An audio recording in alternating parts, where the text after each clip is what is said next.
나는 올해 66이다. 평생 시골에서만 살다가 1년 전 남편이 세상을 떠난 뒤 아들네로 올라왔다. 우리 태민이는 외아들이고 도시에서 직장 생활을 하고 있었으니 혼자 남은 나를 그냥 두기 힘들었나 보다. 처음 이사 올 때만 해도 고마움과 미안함이 반씩 섞여 있었다. 작은 아파트였지만 방 하나를 내어주고 식탁에 셋이 마주 앉아 밥을 먹는다는 게 얼마나 따뜻하고 든든한지. 하지만 그 마음이 오래가진 않았다. 며느리 서영이의 표정과 말투에서 미묘한 가시가 느껴진 건 함께 산지 한 달도 채 되지 않았을 때였다. 서영이는 34, 결혼 4년 차. 나보다 공부도 많이 하고 도시에서 자란 사람이라 그런가 말끝이 늘 단호했다. 처음에는 요즘 젊은 사람들은 다 그런가 보다 하고 넘겼다. 하지만 시간이 지날수록 그게 성격이라는 걸 알았다. 첫 갈등은 부엌에서 시작됐다. 하루는 장터에서 시래기를 사와서 아침부터 푹 끓였다. 시래기국은 우리 어머니가 겨울마다 해주시던 귀한 음식이고 남편도 아들도 좋아했다. 서영이가 퇴근하자마자 냄비 뚜껑을 열더니 얼굴을 찌푸렸다. 어머니, 요즘 누가 이런 냄새 나는 걸 끓여요? 저희는 된장국이나 미역국이 더 좋아요. 그 순간 나는 말문이 턱 막혔다. 냄새라니. 나는 그저 그래, 다음부턴 된장국 하마. 하고 웃었지만 속은 서늘하게 식었다. 그 다음은 청소였다. 내가 청소기를 잡으면 어머니, 힘드실 텐데 제가 할게요. 빨래를 널려고 하면 앉아 계세요. 제가 알아서 해요. 처음엔 배려로 들렸지만 점점 하지 말라는 경계처럼 느껴졌다. 그래서 점차 내 방에만 머물게 됐다. 거실에서 TV를 봐도 괜히 눈치가 보였다.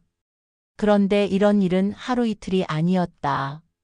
하루는 냉장고를 열어보니 내 칸에는 김치 한 통과 묵은지찌개뿐, 서영이 칸에는 샐러드, 요거트, 고급 치즈가 가득했다. 나야 입이 짧으니 괜찮다고 생각하려 했지만 나는 여기서 손님 취급이구나라는 서글픈 생각이 들었다. 동네 시장에서 순자 씨를 만난 날도 기억난다. 순자 씨가 묻는다. 요즘 아들네랑 잘 지내지? 나는 그냥 웃으며 그럭저럭이라고 했다. 그랬더니 순자 씨가 뜬금없이 말했다. 며느리 시장에서 봤는데 장을 많이 보더라. 그런데 어머니 드릴 건 별로 없던데? 그 말이 왜 그렇게 마음에 남는지. 장마철 어느 날 비가 억수같이 퍼붓던 저녁이었다. 서영이가 일찍 들어오더니 현관에 내 슬리퍼를 치워두고 자기 운동화를 말리고 있었다. 어머니 슬리퍼가 젖어서요. 그냥 베란다에 두시면 돼요. 그 말투는 건성했고 내 슬리퍼는 구석에 밀려 있었다. 그날 밤 나는 결심했다. 나를 함부로 대하는 사람에게는 언젠가 반드시 갚아줘야 한다고. 그러나 성급하게 나서면 아들이 곤란해질 테니 차근차근 준비하자고. 다음 날부터 나는 집안 구석구석을 유심히 살폈다. 서영이가 무엇을 좋아하는지, 누구를 만나고 어떤 말투로 전화를 하는지. 식탁에서 서영이는 늘 핸드폰을 옆에 두고 있었다. 나는 모르는 번호가 오면 바로 받아 네, 서영인데요. 하고 웃으며 대화했다. 목소리가 유난히 밝아지는 건 친구들 얘기 그리고 회사 동료 얘기였다. 며느리의 하루 루틴도 익혔다. 아침 7시에 일어나 커피를 마시고 출근 준비를 하면서 화장을 한다. 점심은 회사 근처에서 해결하고 퇴근 후에는 가끔 헬스장에 간다. 주말에는 친구를 만나 쇼핑하거나 문화센터에서 요리를 배운다고 했다. 그런데 그 요리 강습날 나는 은근히 서영이의 표정을 살폈다. 어머니, 오늘은 저녁 드시고 오세요. 저 강의가 늦게 끝날 거예요. 그 말투가 저녁은 알아서 해결하세요처럼 들렸다. 그래서 나는 일부러 그날 저녁 동네 순자 씨를 집에 불렀다. 둘이서 시래기국과 전을 부쳐 먹으며 수다를 떨었다. 순자 씨가 물었다. 며느리 아직도 그래? 나는 그냥 웃었다. 하지만 속으론 이제 곧 변할 거다라고 생각하고 있었다. 그렇게 한 달쯤 지났을 때 며느리의 친구들이 집에 놀러 온 일이 있었다. 서영이는 그날따라 화장을 진하게 하고 음식도 잔뜩 준비했다. 나더러는 어머니, 친구들이랑 얘기해야 하니. 방에 계셔 주세요. 라고 했다. 나도 웃으며 그래, 그럴게 하고 방으로 들어갔다. 그런데 문틈으로 들려오는 대화가 나를 멈추게 했다. 아, 우리 시어머니. 그냥 시골분이야. 요즘 세상에 안 맞는 스타일이라서 내가 웬만하면 부엌에 못 들어오게 해. 깔끔해야 하잖아. 그 말을 들은 순간 가슴이 쿵 내려앉았다. 서영이의 친구들이 킥킥 웃는 소리가 들렸다. 그날 밤 나는 이 집에서의 내 위치를 정확히 알았다. 그날 밤 나는 거의 한숨도 자지 못했다. 서영이가 친구들 앞에서 나를 요즘 세상에 안 맞는 시골 사람으로 웃음거리 삼았다는 사실이 머릿속을 떠나지 않았다. 속이 부글부글 끓었지만 당장 따져봤자 나만 초라해질 것 같았다. 무엇보다 태민이에게 괜한 부담을 주고 싶지 않았다. 그 아이는 늘 회사 일에 치여 힘들어 했으니까. 하지만 이렇게 당하고만 살 순 없었다. 나는 평생 남편 뒷바라지하며 아들 키우며 살았다. 나를 함부로 깎아내리는 건 참을 수 없었다. 그렇다고 욕설이나 고함으로는 이길 수 없다는 걸 안다. 오히려 서영이 같은 사람은 그런 상황을 시골 촌스러움으로 치부하며 더 무시할 것이다. 그래서 나는 마음속으로 이 판을 뒤집을 기회를 기다리기로 했다. 그리고 그 기회를 만들기 위해 서영이를 관찰했다. 그녀가 뭘 좋아하는지, 어떤 상황에서 약해지는지, 어떤 말에 당황하는지. 며칠 뒤 서영이가 마트에서 장을 보고 들어왔다. 장바구니에서 제일 먼저 꺼낸 건 수입 포도주와 고급 치즈였다. 어머니, 이건 제 친구들이랑 먹으려고요. 냉장고에 손 떼지 마세요. 라는 말이 덤으로 따라왔다. 웃으며 말했지만 그 속엔 분명히 이건 당신 몫이 아니야 라는 선이 그어져 있었다. 그날 저녁 태민이가 퇴근하자마자 서영이는 포도주를 꺼내며 말했다. 오빠, 이번 주 토요일에 내 친구들이랑 집에서 모임해도 돼. 태민이는 피곤한 얼굴로 그래, 뭐 어머니도 괜찮으시겠지. 라고 했다. 나는 그냥 웃으며 그래라 했다. 하지만 속으론 좋다. 기회가 왔다고 생각했다. 토요일 아침 서영이는 부지런히 집을 치우고 부엌을 차지했다. 나는 일부러 아무 말도 하지 않았다. 오히려 아침 일찍 장을 보러 나가 순자 씨 집에 들렀다. 순자야, 오늘 우리 집에 놀러와. 점심 먹고 가. 그리고 네가 좋아하는 갈비찜 해줄게. 순자 씨는 신이 나서 알겠다고 했다. 점심 무렵 순자 씨와 나는 부엌에서 갈비찜을 준비했다.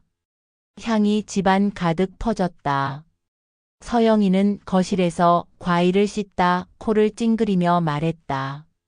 어머니, 오늘 친구들이 와서 집에 고기 냄새가 좀 심하면 나는 일부러 웃으며 아니야, 서영아.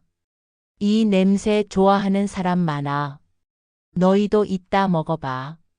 라고 했다. 오후 3시 서영이의 친구들이 하나둘 도착했다. 명품 가방에 세련된 옷차림, 머리부터 발끝까지 도시 냄새가 물씬 났다. 나는 방으로 들어가지 않았다. 거실 구석에 앉아 순자 씨와 함께 갈비찜을 식탁 위에 올렸다. 서영이의 친구들이 놀란 표정을 지었다. 우와, 이거 직접 하신 거예요? 나는 웃으며 말했다. 그럼요. 시골에서 30년 넘게 해온 솜씨죠. 누군가는 젓가락을 들더니 한 입 먹고 눈이 커졌다. 어머, 이거 진짜 맛있다. 그때 서영이의 표정이 굳는 걸 나는 놓치지 않았다. 순자 씨는 내 눈짓을 알아채고 일부러 큰 소리로 말했다. 아이고, 며느리 복 받았네.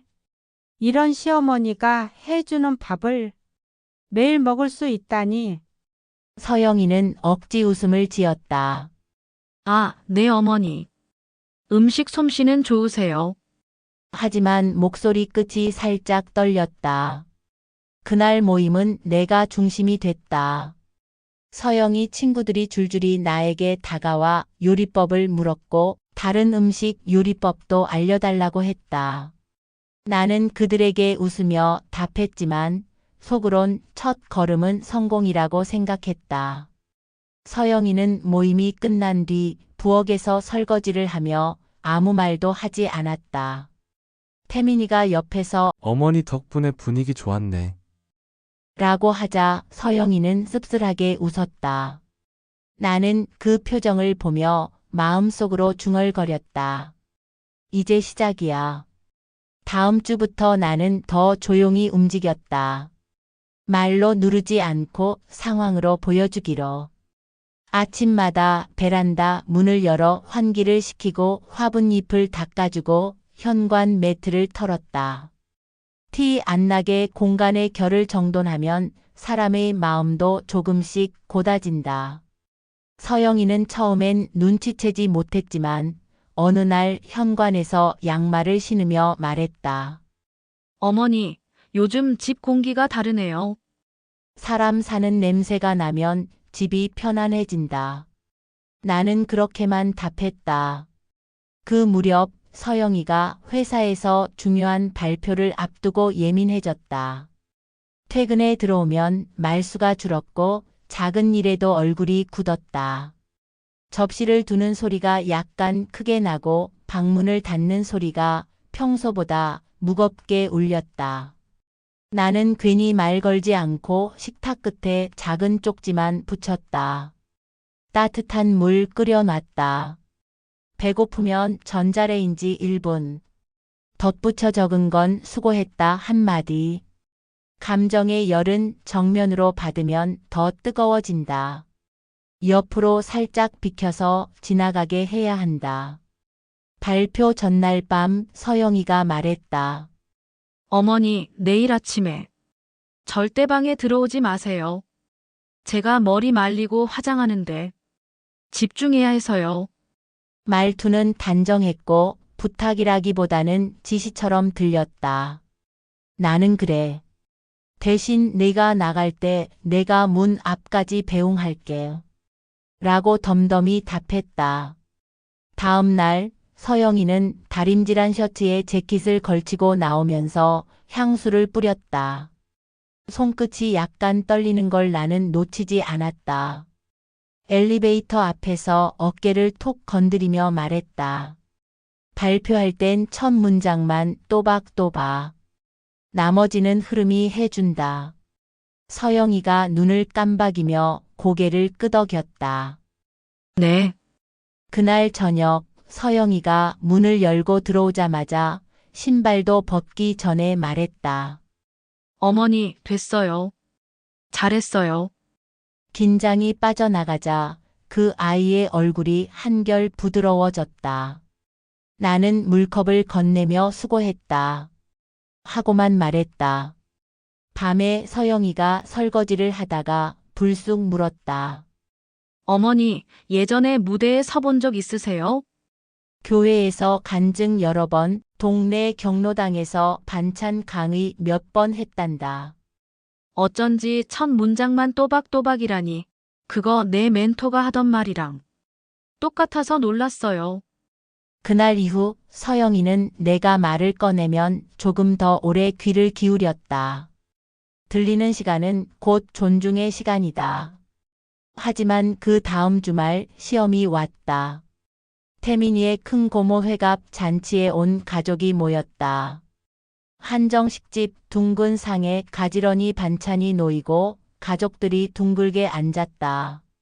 큰 고모는 원래 말이 많은 분이었고 이런 자리에선 기어이 누군가를 중심으로 이야기를 모으곤 했다. 그날의 화살은 서영이에게 날아갔다. 요즘 며느리들은 손이 참 가볍다지. 내가 집에서 얼마나 하니? 농담으로 던진 말은 늘 누군가의 마음에 모처럼 박힌다.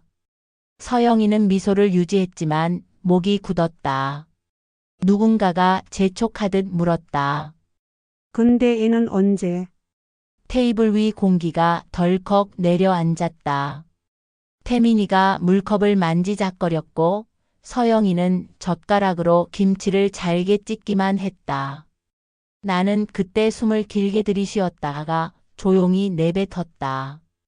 그런 말은 밥상에서 하지 맙시다. 큰 고모가 움찔했다. 아니 내가 뭘.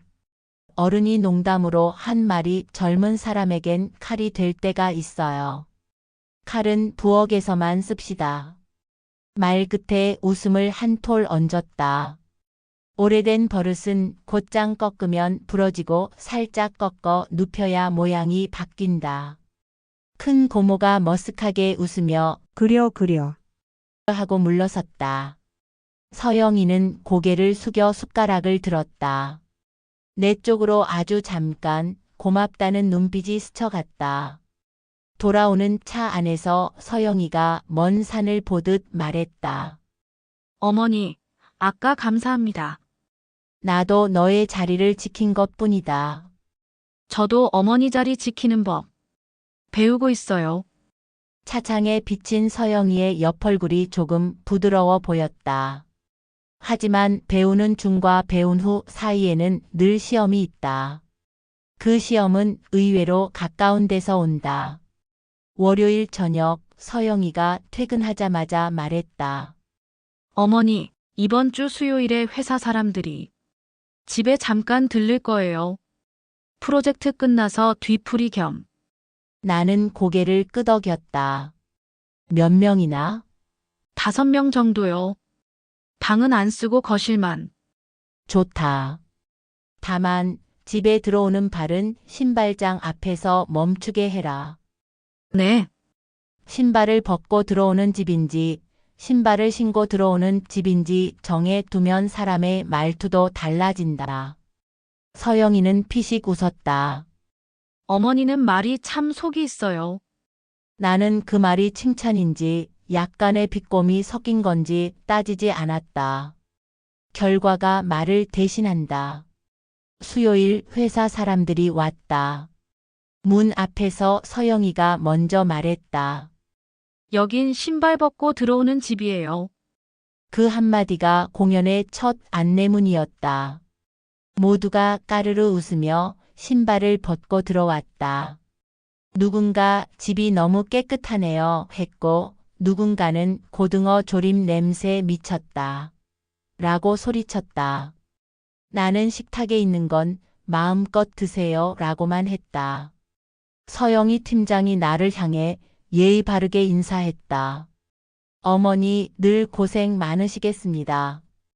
그 말 속에 나를 집안에 보이지 않는 손으로만 두려는 뉘앙스가 없지 않았다. 나는 빙긋이 웃고 대꾸했다. 고생은 각자 몫만큼. 오늘은 젊은 분들이 수고했지요. 그러고는 컵을 하나 더 꺼내 팀장에게 건넸다. 물을 먼저 드시고 이야기는 나중에. 그는 순간 멈칫하다가 웃으며 받았다. 주도권은 목소리보다 물컵이 먼저 줬다. 밤 10시가 넘어 사람들이 돌아가고 서영이는 거실에서 양말만 신고 멍하니 앉았다. 어머니, 저 오늘 좀 멋있었죠? 사람이 자기 집에서 주인이 되는 순간은 신발장에서 시작한다. 신발장이요? 손님 발을 멈추게 하고 마음을 들이게 하는 곳. 서영이는 한참 웃다가 갑자기 조용히 물었다. 어머니, 제가 처음에 어머니한테 많이 무리했죠? 나는 바로 대답하지 않았다. 사람이 달라지려면 무례했다는 문장을 자기 입으로 한 번은 말해야 한다. 네. 무례했어요. 제 방식만 옳다고 믿어서요. 말은 바늘이고 고백은 실이다. 바늘만 던지면 아픈데 실까지 달아야 꿰매진다. 그 후로 며칠은 조용히 흘렀다. 그런데 주말 아침 서영이가 대뜸 말했다. 어머니, 다음 달에 저희 집을 촬영 장소로 쓰고 싶대요. 제가 하는 직무 관련 유튜브 인터뷰라서요. 집이 깔끔해야 해서 그날만 부엌에 아무것도 올려놓지 말아주세요. 향도 강한 건 피하고요. 부탁의 말이었지만 예전의 지시와 닮아 있었다. 나는 고개를 끄덕였으나 한마디 덧붙였다. 좋다. 대신 그날 촬영 끝나면 너와 나 둘이 밥상 하나 같이 차리자. 촬영 끝나고요. 응. 화면에 예쁘게 잡히는 밥 말고 사람을 살리는 밥. 서영이는 잠깐 멈췄다가 네, 약속할게요. 라고 답했다. 약속은 잠깐의 멈춤 뒤에 나온다. 멈춤이 없는 수락은 흔들린다. 촬영 당일 집은 흰색과 유리의 공간처럼 변했다. 테이블 위에 있던 수저통, 티슈 케이스, 작은 화병까지 모두 치웠다. 사람들은 카메라와 삼각대를 들고 들어와 각도를 잡고 조명을 설치했다. 진행자가 유려한 말로 서영이에게 질문을 던졌다. 워라밸을 지키는 노하우는? 서영이는 미소를 지으며 답했다. 일과 생활의 경계가 중요해요. 집은 쉴 수 있는 공간이어야 하니까요. 나는 그 말을 들으며 속으로 웃었다. 그래, 그 경계를 네가 배웠다니 다행이다. 촬영이 끝나고 장비가 나가자 집은 다시 우리 냄새가 돌아왔다. 나는 예고한 대로 찬장을 열었다. 자, 약속한 밥상. 오늘은 된장찌개와 고등어, 시래기 나물. 너는 네가 배운 요리 하나 올려라. 서영이는 잠시 망설이다가 냉장고에서 토마토와 바지를 꺼냈다. 카프레제. 어머니가 싫어하실 것 같지만 얹어볼게요. 싫어하지 않는다. 다만 된장 옆에 있으면 서로 어색할 뿐. 그러면서 나는 끓는 물에 된장을 풀었다. 밥상은 어색함을 같이 먹으며 친해지는 자리다. 서영이는 접시를 내려놓고 나를 봤다. 어머니, 그 말 마음에 남네요. 식사를 마치고 설거지를 하는데 서영이가 조심스럽게 말했다. 어머니, 다음 주에 친정 엄마가 올라오세요. 하루같이 지내도 될까요? 그럼. 집은 넓은 마음이 있어야 집이지. 사실 어머니께서 저한테 요즘 조금 차분해졌다고 무슨 일 있냐고 물으셨거든요. 그럼 뭐라고 답했니? 배운다고요. 어머니에게. 그 말은 아주 가늘었지만 분명했다. 나는 대꾸 대신 뜨거운 물에 그릇을 더 오래 담갔다. 표정으로 다 보이면 말의 자리가 없다. 말의 자리를 남겨둬야 사람은 또 말한다. 사부인이 오시던 날 나는 일부러 시장에서 제철 나물을 더 샀다. 시래기와 도라지, 애호박. 손은 바빴지만 마음은 차분했다. 문이 열리자 서영이 엄마가 환하게 웃으며 들어왔다. 아이고 분자씨. 늘 신세를 너무 져요. 나는 고개를 숙였다. 서로 신세지며 사는 거지요. 점심상 앞에서 서영이 엄마가 조심스레 말을 꺼냈다. 우리 서영이가 요즘 변했더라고요. 말이 좀 얌전해졌달까. 서영이가 민망한 듯 웃었다. 나는 다른 얘기로 받았다. 사람은 집이 가르칩니다. 그 말에 서영이 엄마가 고개를 끄덕였다. 그렇죠. 집이 가르쳐요. 그날 식탁에는 이상한 경쟁이나 은근한 기 싸움이 없었다. 밥이 밥으로 먹히는 날이었다. 저녁 무렵 태민이가 퇴근에 들어왔다. 셋이 식탁을 정리하고 있는데 서영이가 갑자기 말했다. 어머니, 다음 달에 사촌들이 서울에 올라온대요. 우리 집에서 만나면 어떨까요? 나는 찻잔을 내려놓으며 아이의 눈을 바라봤다. 좋다. 다만 조건 하나. 말씀하세요. 누구든 우리 집 얘기를 밖에서 흉으로 쓰지 않기. 밥상에서 다른 사람 마음을 찌르는 말 하지 않기. 그 약속을 제일 먼저 내 입으로 선언해라. 서영이는 잠깐 숨을 고르고 말했다. 네, 약속할게요. 제가 먼저 말하겠습니다. 선언은 박수보다 먼저 와야 한다. 그날 밤 나는 머리맡에 작은 수첩을 펴놓고 한 줄 적었다. 가정의 화목은 질서에서 나온다. 그리고 불을 끄며 웃었다. 오늘 밤은 속이 편했다. 봄비가 부슬부슬 내리던 날이었다. 아침부터 서영이의 표정이 좋지 않았다. 거실 창문을 바라보다가 전화를 받으며 목소리를 높였다. 아니, 그걸 왜 나한테 말해? 내가 다 책임져야 하냐고. 전화를 끄는 뒤에도 한동안 부엌에서 무겁게 발을 끌었다. 나는 일부러 아무 말도 하지 않았다. 하지만 점심을 차리자마자 서영이가 수저를 놓으며 불쑥 말했다. 어머니, 저 있잖아요. 회사도 힘든데. 집에 와서도 눈치 보는 거 너무 지쳤어요. 그 말에 순간 심장이 콱 내려앉았다.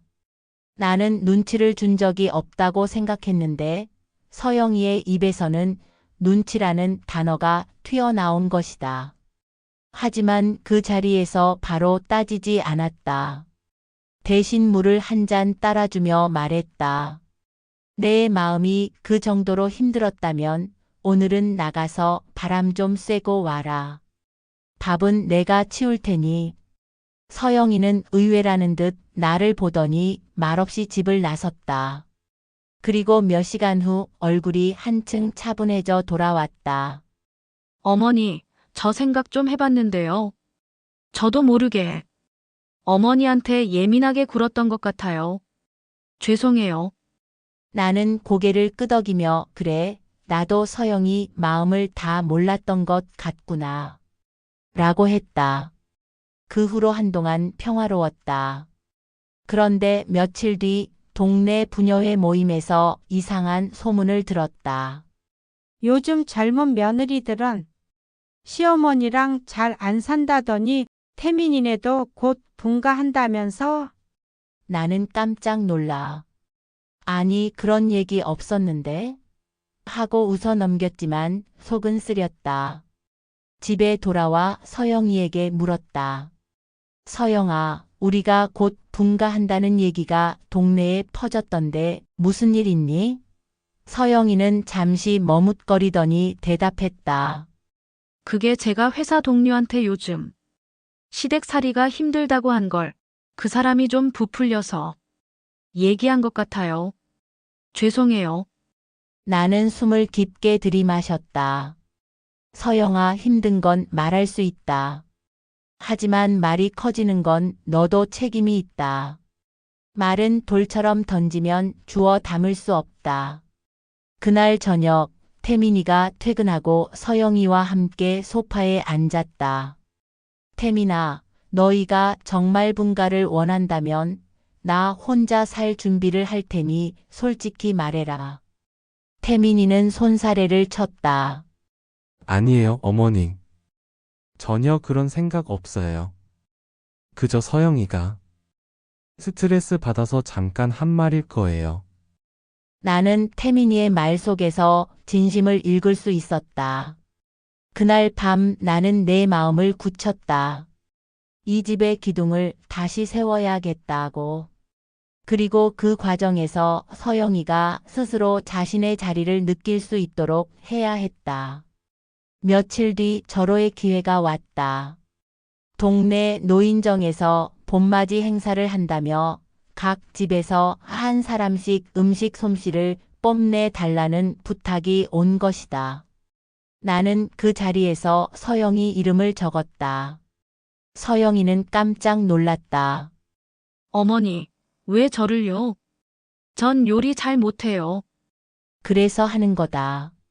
사람들 앞에 서서 해보면 자신감이 붙는다. 행사 당일 서영이는 김밥을 만들기로 했다.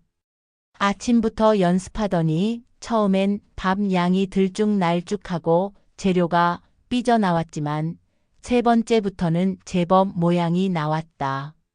노인정에 가서 김밥을 내놓자 사람들의 반응이 의외로 좋았다.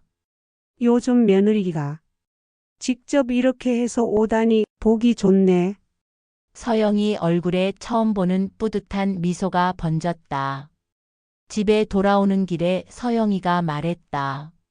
어머니, 저 오늘 기분이 이상했어요. 힘들었는데.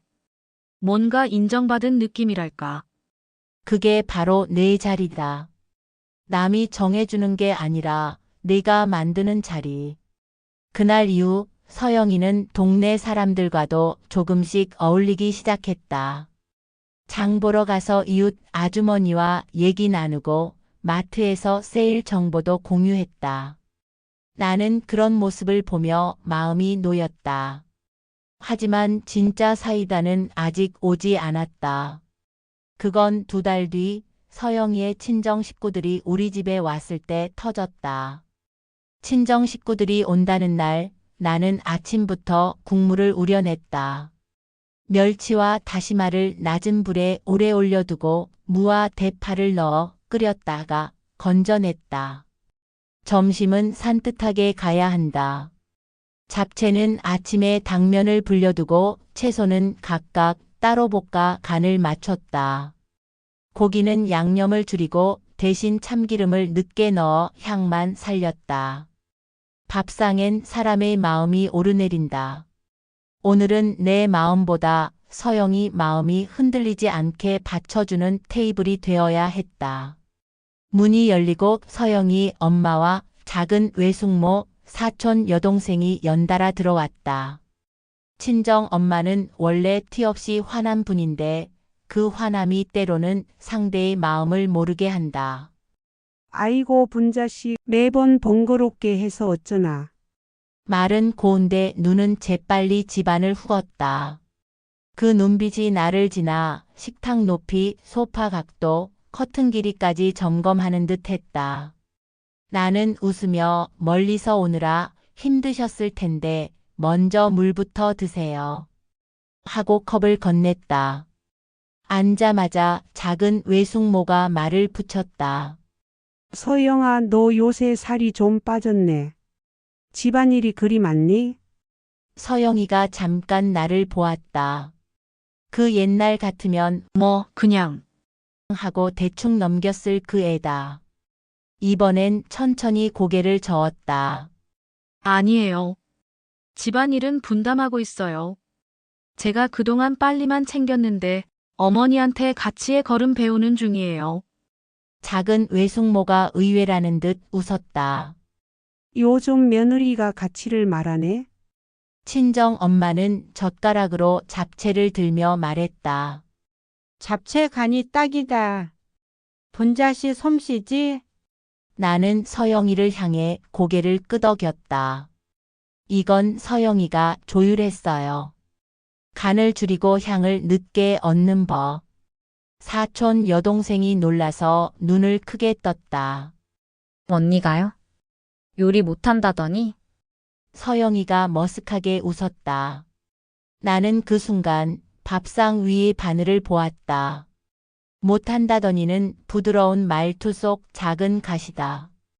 가시는 덮지 말고 빼는 게 낫다. 나는 젓가락을 내려놓으며 조용히 말했다. 사람 솜씨는 모르는 거야. 서툰 손이 하루아침에 변하진 않지만 마음이 바뀌면 손은 따라와. 요즘 내가 제일 많이 본 게 그거야. 식사가 무르익을 때쯤 꼭 나오는 말이 나왔다. 친정 엄마가 쓱 내 표정을 보며 물었다. 분자씨, 솔직히 힘드시지요? 젊은 사람들과 맞추려면 고생 많으실 텐데. 예전에 나는 뭐 사는 게 다 그렇지요 하고 넘겼을 것이다.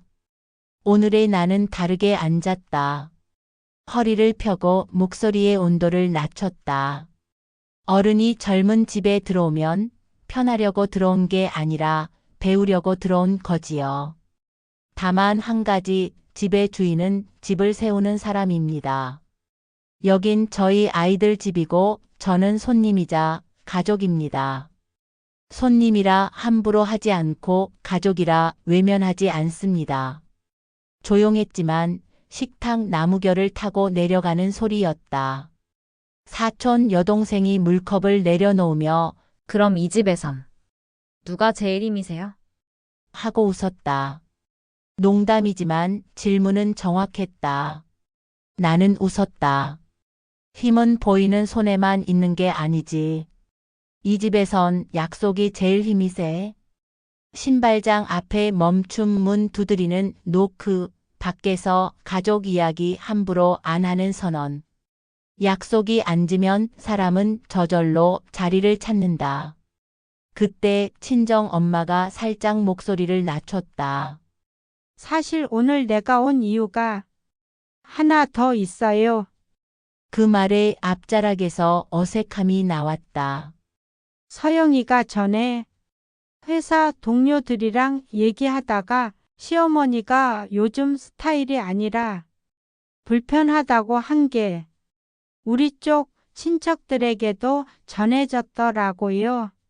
내가 듣고 마음이 서늘했지. 분자식께 죄송해서. 서영이가 젓가락을 내려놓았다. 얼굴이 순간 새하얗게 비었다. 나는 그 애를 보지 않고 친정 엄마만 보았다. 알겠습니다. 오늘 밥 먹으면서 정리합시다. 나는 자리에서 일어나 찬장에서 작은 카드 한 묶음을 꺼냈다. 흰 카드 3장. 첫 장엔 우리 집에서 지키는 말의 규칙, 둘째엔 손님이 지키는 집의 규칙, 셋째엔 우리가 서로에게 하는 약속이라고 적어두었다. 보여주려고 만든 게 아니라 우리 셋이 살아오며 적어둔 메모였지만 오늘은 보여줄 차례였다. 카드를 식탁 한가운데에 놓고 첫 장을 펼쳤다. 첫째, 우리는 사람을 말하고 평가를 아낀다. 둘째, 집 이야기와 평가를 밖에서 섞지 않는다. 셋째, 불편함은 당사자에게, 욕설은 어디에도 하지 않는다. 큰 소리로 읽지 않아도 되었다. 글자는 조용히도 사람의 등을 눌러준다. 친정 엄마가 고개를 끄덕였다. 작은 외숙모가 눈썹을 오므렸다. 사촌 여동생은 휴대폰을 만지작거리다 멈췄다. 둘째 카드를 뒤집었다. 손님이 지키는 집의 규칙. 첫째, 현관에서 신발을 벗는다. 둘째, 식탁에서 타인의 삶을 들쑤시지 않는다. 셋째, 주방의 손은 주인의 손이 먼저다. 사촌 여동생이 킥 하고 웃었다. 주방의 손은 주인의 손이라 명언이네요. 나는 웃지 않았다. 명언은 빛나는 말이 아니라 매일 닳는 말이어야 한다. 마지막 카드를 펼치기 전에 나는 서영이를 보았다. 그 애의 입술이 아주 가늘게 떨리고 있었다. 셋째, 우리가 서로에게 하는 약속.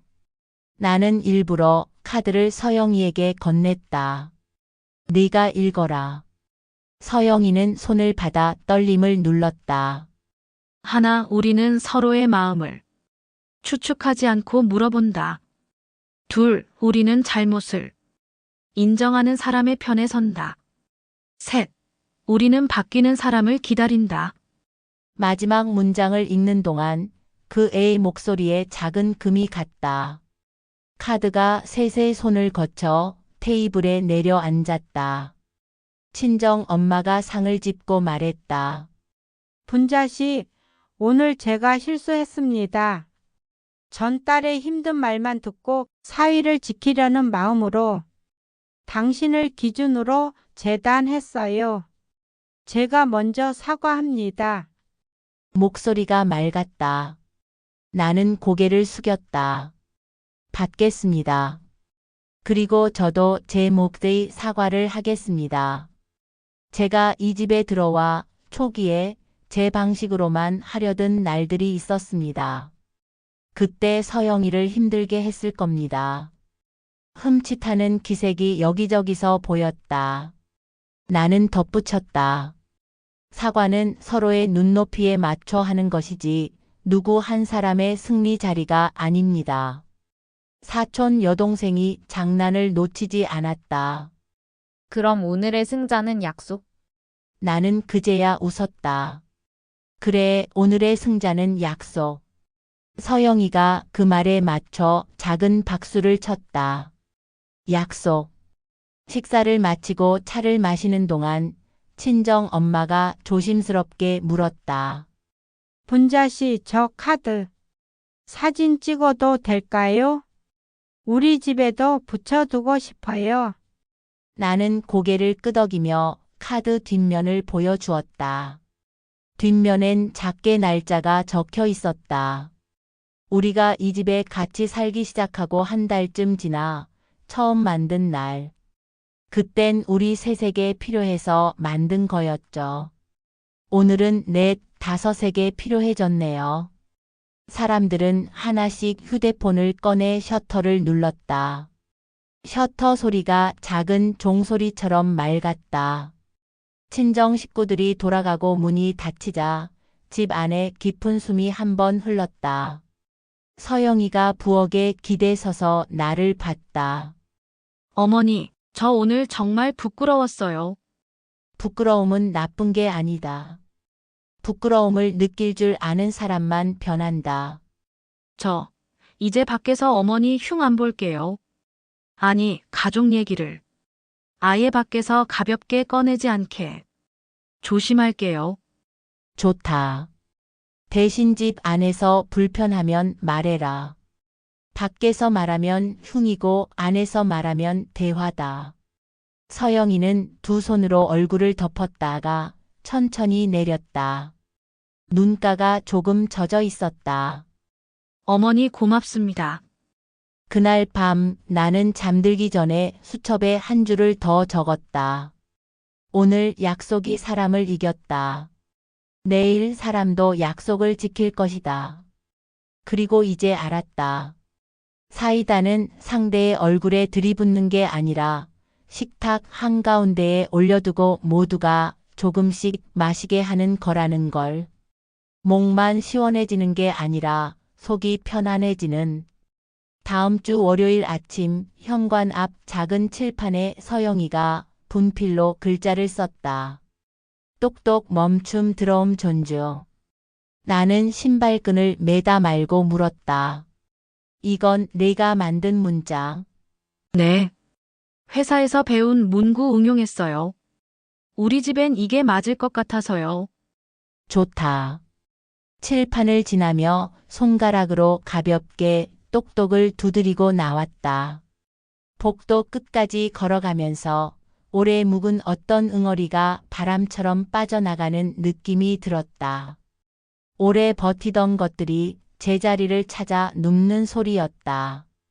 그 무렵 동네 부녀회에서 전화가 왔다. 권사님, 다음 달에 아파트 커뮤니티 룸에서 집안 말하기 예절 강좌를 열어달라는 요청이 들어왔어요. 참여자 대부분이 60대 이상 어르신들이고 며느리들이랑 같이 듣고 싶다네요. 나는 잠시 생각했다. 누군가를 꾸짖는 자리가 되면 안 된다. 대신 함께 배우는 자리라면 나도 앉을 수 있다. 좋습니다. 다만 제목은 예절이 아니라 약속에 말하기로 합시다. 전화를 끊고 서영이에게 말하자 그 애가 박수를 쳤다. 어머니, 그 제목 진짜 좋아요. 강좌 준비를 하며 나는 카드들을 다시 꺼내 문장을 손봤다. 날카로운 단어를 둥글게, 둥근 단어를 다듬고 그리고 마지막 장에 새 문장을 적었다. 사이다 말하기 나를 낮추어 너를 세우되 나를 잃지 않는다. 서영이가 옆에서 읽더니 고개를 끄덕였다. 저도 그날 뒤에서 도울게요. 신청 접수랑 정리 맡을게요. 그래, 그럼 내 이름도 포스터에 넣자. 아니요. 전 그냥 스태프로 있을래요. 어머니 말이 중심이 돼야 하니까요. 나는 웃었다. 중심은 말이 아니라 사람이야. 그날 우린 같이 서 있을 거다. 행사 당일 예상보다 더 많은 사람들이 모였다. 앞줄엔 할머니들이, 중간엔 며느리들이, 뒤쪽엔 손녀 같은 젊은이들이 앉았다. 나는 마이크를 쥐고 늘 그랬듯 목소리의 온도를 낮췄다. 오늘은 누가 틀렸는지 가리러 오지 않았습니다. 우리가 어떻게 다르면서 같이 살아갈 수 있는지, 약속을 어떻게 말로 만드는지 이야기하러 왔습니다. 고개들이 차례로 끄덕였다. 나는 세 장의 카드를 보여주고 식탁에서 있었던 나와 우리 집의 이야기들을 나눴다. 중간중간 서영이가 조용히 다과를 건넸고 누군가 질문하면 내가 답했다. 며느리가 밖에서 내 흉을 봤을 때요? 라는 질문이 나왔다. 나는 미소를 띄었다. 흉은 사람을 분리합니다. 분리는 편안하지만 오래 가진 않습니다. 집으로 돌아와 대화로 바꾸십시오. 대화는 느리지만 오래 갑니다. 박수가 방 안을 타고 흘렀다. 강좌가 끝난 뒤 한 할머니가 내 손을 꼭 잡았다. 권사님, 오늘 정말 속이 시원했어요. 이야기를 듣고 나니 속이 뻥 뚫리던 걸요. 나는 손을 감싸 쥐며 대답했다. 결과는 말의 힘이 아니라 약속의 힘입니다. 약속을 지키는 목소리는 작아도 큽니다. 돌아가는 길 서영이가 내 옆에서 속삭였다. 어머니, 오늘 멋있었어요. 너도 저는 뭐 했다고요? 같이 서 있었다. 그 한마디에 그 애가 웃었다. 웃음이 얼굴에 오래 앉았다. 이제 마지막 큰 파도가 남았다. 사람 사이의 관계가 다듬어질수록 바깥의 파도는 더 크게 친다. 그 파도는 뜻밖에도 가족이 아닌 곳에서 왔다. 서영이가 다니는 회사의 내부 포럼에 시댁과의 갈등 해결 사례라는 글이 익명으로 올라왔는데 내용이 우리 집을 짐작할 수 있을 만큼 구체적이었단다. 시어머니가 옛날 방식만 고집해 힘들다는 문장으로 시작해 결국 분가를 준비 중이라며 댓글을 유도하는 글. 서영이는 그 글을 읽고 얼굴이 하얘져 돌아왔다. 어머니, 이게 저 같아요. 제가 한 말로 누가 쓴 건지, 아니면 제 얘기를 들은 사람이 올린 건지. 나는 그 애의 떨리는 손을 살폈다. 우리가 할 일은 같다. 사실을 차분히 약속대로. 그리고 나는 마지막 판을 준비했다. 이번엔 조용한 테이블이 아니라 넓은 화면 앞에서의 약속을 세우는 시간일 것이다. 서영이가 들고 온 회사 내부 포럼의 글은 짧지만 파괴력이 컸다. 첫 줄부터 내 마음을 건드렸다. 시어머니가 옛날 방식만 고집해 힘들다. 가족 모임도 전부 시댁 중심이고 의견을 내면 무시당한다. 결국 분가를 준비 중이다. 누가 읽어도 부정적인 그림이었다. 더구나 댓글은 눈이 시릴 만큼 달렸다. 그런 시어머니는 답 없다. 빨리 독립해라. 남편까지 정신 차려야 한다. 서영이는 글자를 손끝으로 누르듯 화면을 가리켰다. 이거 제가 쓴 건 아니에요. 그런데 내용이 너무 우리 집 같아서. 나는 천천히 물었다. 혹시 회사에서 내가 이런 이야기를 한 적이 있니? 그 애는 잠시 숨을 고르고 고개를 끄덕였다. 예전에 친한 동료한테. 근데 그 사람이 이렇게까지 자세히 썼을 줄은. 그럼 내 입에서 나간 말이구나. 내 목소리는 낮았지만 그 안에 작은 파동이 있었다. 서영이 눈가가 붉어졌다. 어머니, 저 정말 죄송해요. 밖에서 말하면 안 된다는 약속 제가 깨버렸어요. 나는 잠시 고개를 숙였다. 약속은 지키기 어려우니까 약속이다. 하지만 깨졌을 때는 바로 고쳐야 한다. 그게 우리 집 규칙이다. 그날 밤 나는 수첩에 두 단어를 적었다. 공개 자리. 사람의 말은 비공개에선 가벼워도 공개되면 무게를 가진다. 서영이의 말이 이렇게까지 커진 건 한 번 입 밖에 나간 뒤 다른 손에서 키워졌기 때문이다. 그렇다면 바로 잡는 것도 공개 자리에서 해야 한다. 이틀 뒤 나는 서영이에게 물었다. 내 회사의 사내 칼럼이나 발언 공유회 같은 게 있니? 네, 매달 직원들 돌아가면서 사례 발표하는 시간이 있어요. 좋다. 이번 달 네가 그 자리에 서라. 서영이 눈이 커졌다. 어머니, 그건 너무. 네가 한 말이 밖으로 나갔다. 그렇다면 그 말의 진짜 결말도 밖에서 해야 한다. 서영이는 오래 망설였지만 결국 고개를 끄덕였다. 그날부터 우리는 작은 식탁 위를 연습 무대로 만들었다. 나는 의도적으로 까다로운 질문을 던졌다. 그럼 시어머니가 고집을 부리는 상황에선 어떻게 하실 건가요? 서영이는 처음엔 버벅댔지만 점점 또박또박 말하기 시작했다. 서로 다른 생활 방식을 맞추는 건 시간과 대화가 필요합니다. 저는 시어머니와 약속을 만들어가며 맞춰왔습니다. 때론 힘들었지만 서로를 이해하려 노력했습니다. 나는 그 대답에 고개를 끄덕였다. 좋다. 그건 내 경험이자 우리가 지켜온 약속이다. 발표 당일 나는 회사 근처 카페에 앉아 있었다. 서영이는 회의실로 들어가며 나에게 짧게 문자했다. 어머니, 끝나면 바로 전화 드릴게요.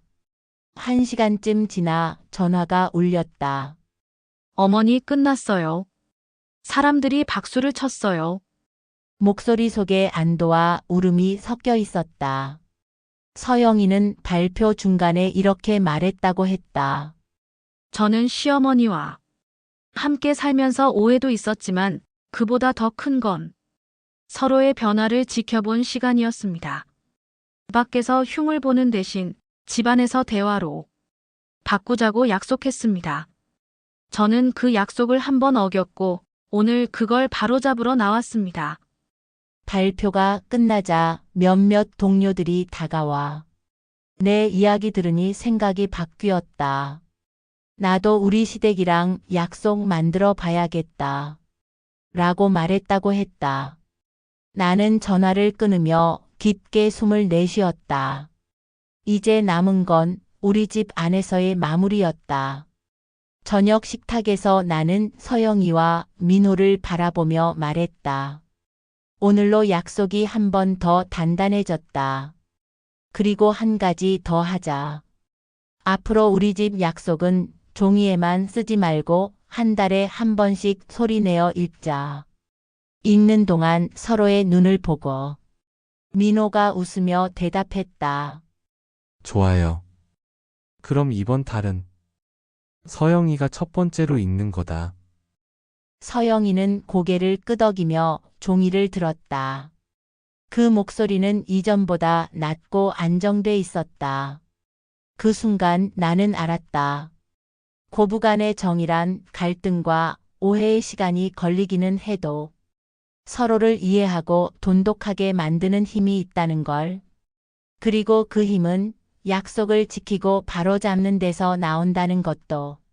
며칠 뒤 동네 주민센터에서 전화가 왔다.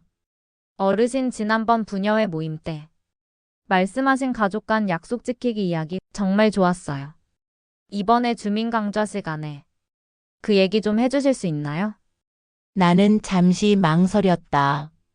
사람들 앞에 서는 건 어렵지 않지만 이 이야기는 나 혼자보다 둘이서 하는 게 더 힘이 있을 것 같았다.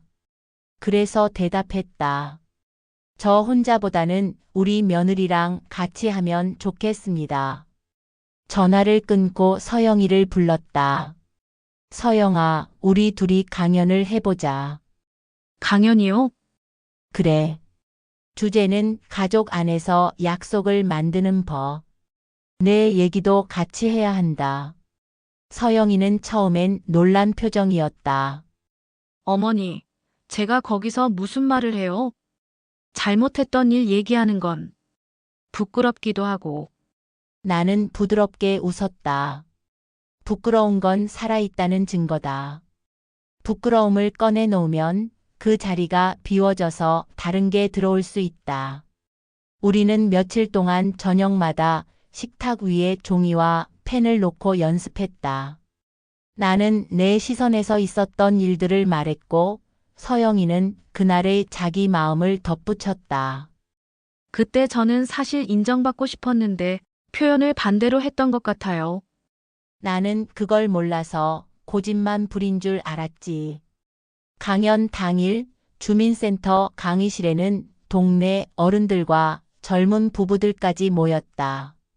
30명이 넘는 사람들의 시선이 앞에 섰다. 나는 먼저 인사를 했다. 저는 이 동네에서 30년 넘게 살고 있는 김선자입니다. 옆에 있는 이 사람은 제 며느리 서영이에요. 서영이는 살짝 허리를 숙이며 인사했다. 안녕하세요. 저는 선자 어머니 며느리입니다. 나는 이야기의 첫 문장을 꺼냈다. 며느리가 집에 들어왔을 때 나는 내 방식대로 하는 게 당연하다고 생각했습니다. 그런데 그 당연함이 누군가에겐 숨막힘이 될 수 있다는 걸 몰랐어요. 서영이가 그 말을 받았다. 저도 마찬가지였어요. 시어머니가 저를 무시한다고 생각했지만 사실은 집안의 질서를 지키려는 마음이었다는 걸 나중에야 알았어요. 우리는 서로의 관점에서 같은 사건을 나란히 풀어냈다. 갈비찜 양념을 두고 벌였던 사소한 말다툼, 모임 자리를 둘러싼 갈등, 그리고 약속을 만들었던 날. 청중들은 고개를 끄덕이며 들었다. 몇몇은 웃었고 몇몇은 눈가를 훔쳤다. 강연의 마지막에 나는 말했다. 약속은 종이에 쓰는 것도 중요하지만 서로의 마음에 새기는 게 더 중요합니다. 그 마음을 확인하는 시간, 그게 대화입니다. 서영이는 조용히 덧붙였다. 저는 오늘 어머니와 함께 여기 서 있다는 것 자체가 약속을 지킨 증거라고 생각해요. 강연이 끝난 뒤 한 아주머니가 다가와 내 손을 꼭 잡았다. 저도 며느리랑 사이가 좀 서먹했는데 오늘 얘기 듣고 마음이 많이 풀렸어요. 서영이에게도 한 젊은 세대기 말을 걸었다. 우리도 시어머니와 같이 사는데 들으면서 반성했어요. 우리도 약속 만들어 봐야겠어요. 집으로 돌아오는 길 서영이가 말했다. 어머니, 오늘 너무 신기했어요. 사람들이 제 얘기를 그렇게 진지하게 들어줄 줄은 몰랐어요. 내가 솔직하게 말했으니까. 솔직한 말은 사람을 멀리 보내지 않는다. 그날 밤 우리는 평소보다 늦게까지 거실에 앉아 있었다. 차를 한 잔씩 마시며 나는 서영이에게 물었다. 너 그때 회사에서 썼던 글이랑 오늘 네가 한 말 어떤 게 더 너다운 것 같니? 서영이는 잠시 생각하다 웃었다. 오늘 한 말이요. 그리고 앞으로도 그런 말만 하고 싶어요. 나는 그 대답이 우리가 긴 시간을 돌아 여기까지 온 이유라는 걸 알았다. 그 후로 서영이와의 관계는 눈에 띄게 달라졌다. 아침에 부엌에서 마주칠 때마다 먼저 인사를 건넸고 가끔은 커피를 내 손에 쥐어주며 오늘도 힘내세요 라는 말까지 덧붙였다. 작은 변화지만 오래 함께 살아온 나로서는 그 속에 담긴 진심을 읽을 수 있었다. 하지만 진짜 변화는 동네 복지관에서 열린 가족의 날 행사에서 드러났다. 주민들이 모여 가족 단위로 참여하는 자리였는데 가족 소개 시간에 우리 집도 이름이 불렸다. 사회자가 마이크를 서영이에게 건넸다. 며느님이 직접 소개해 주시죠. 예전에 서영이라면 의무적으로 몇 마디 하고 말았을 것이다. 하지만 그날 서영이는 단호하고도 또렷한 목소리로 말했다. 저는 김선자 어머니의 며느리 서영입니다. 저희 집의 중심은 어머니세요. 어머니는 저에게 가족의 의미를 다시 알려주셨고 약속의 무게를 가르쳐 주셨습니다. 제가 힘들다고 불평만 하던 시절 어머니는 묵묵히 기다리며 손을 내밀어 주셨습니다. 덕분에 지금 저는 웃으면서 이 자리에 설 수 있습니다. 순간 행사장 안이 조용해졌다. 그리고 이내 큰 박수가 터졌다. 나는 의자에 앉아 있었지만 마음은 눈앞의 며느리를 꼭 끌어안고 있었다.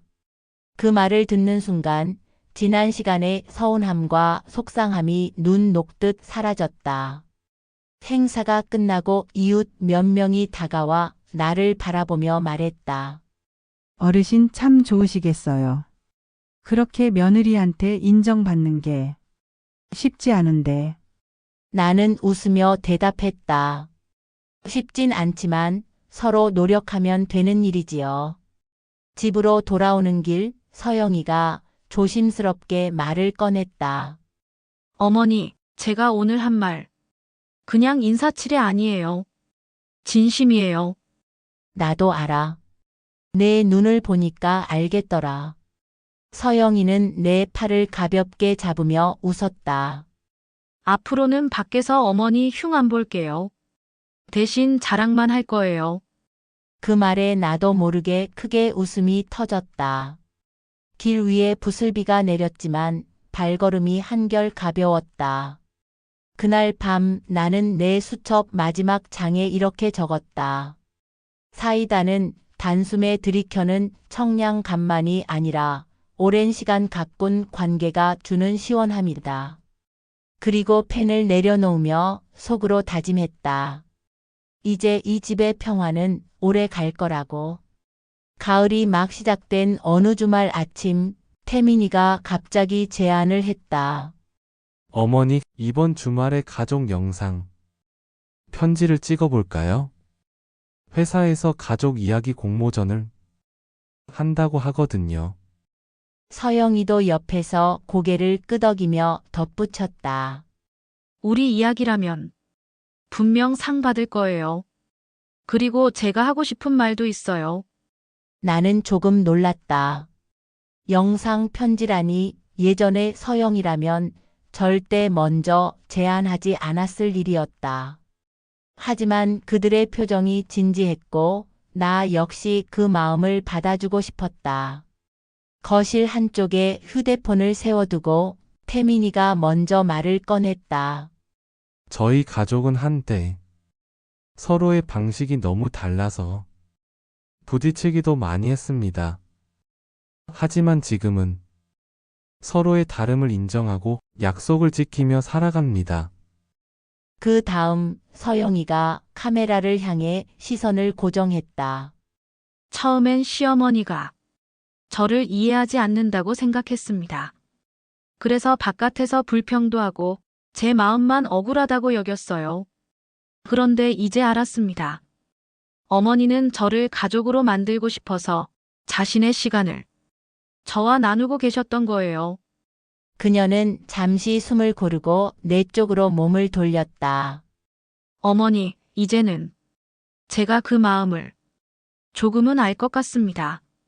그리고 약속드려요. 앞으로는 어머니와 더 많은 시간을 함께하고 밖에서는 어머니 자랑만 할게요. 순간 가슴이 뭉클해졌다. 나는 평생 며느리에게 이런 말을 들을 거라 생각해 본 적이 없었다. 그래서 카메라를 향해 웃으며 말했다. 나는 며느리 덕에 새로운 세상을 봤다. 내 방식만 고집하는 게 아니라 서로의 방식을 나누는 게 가족이라는 걸 배웠다. 그리고 네가 나한테 준 사과와 약속 오래오래 간직하겠다. 영상 촬영이 끝나자 세 사람은 거실에서 함께 차를 마셨다. 그날 저녁 서영이가 내게 상자 하나를 내밀었다. 어머니, 이거 작은 선물이에요. 열어보니 내가 오래전부터 눈여겨봤던 원목 도마였다. 어쩜 내가 이걸 어머니가 요리하실 때 쓰면 좋겠다 싶어서요. 이제는 어머니 방식대로 배우고 싶어요. 그날 밤 나는 부엌에 도마를 올려놓으며 마음속으로 이렇게 말했다. 이 집의 평화는 이제 진짜다. 더 이상 말로만 하는 게 아니다. 며칠 후 태민이가 회사에서 들려준 소식은 덤이었다. 어머니, 우리 영상 편지 대회에서 1등 했어요. 상금도 탔어요. 온 가족이 웃음소리를 터뜨렸다. 그 순간 나는 깨달았다. 이게 바로 내가 바라던 사이다다. 억울함이 풀리는 순간뿐 아니라 서로 웃으며 앞으로를 이야기할 수 있는 이 시간이야말로 진짜 시원한 결말이라는 걸. 그리고 마음속으로 이 영상을 볼 모든 사람에게 전하고 싶었다. 가족은 완벽해서 함께 사는 게 아닙니다. 부딪히고 다투고 그래도 다시 약속을 붙잡고 걸어가기에 가족인 겁니다. 여러분의 집에도 그 약속이 오래오래 이어지길 바랍니다.